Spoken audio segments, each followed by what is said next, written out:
పద్దెంది పడిమెట్ల పైకెక్కి గుడికేగు భక్తులకు ఎదురొచ్చే బంగారు స్వామి ఇరుముడులు స్పృశించి శుభమనుచు దీవించి జన బృందముల చేరే జగమేలు స్వామి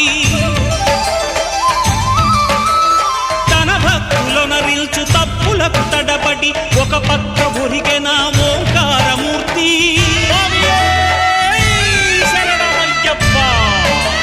స్వాములందరూ తనకు సాయము కాగా ధీమంతుడై లేచె ఆ కన్య స్వామి పట్టబంధము వీడి భక్తతతికై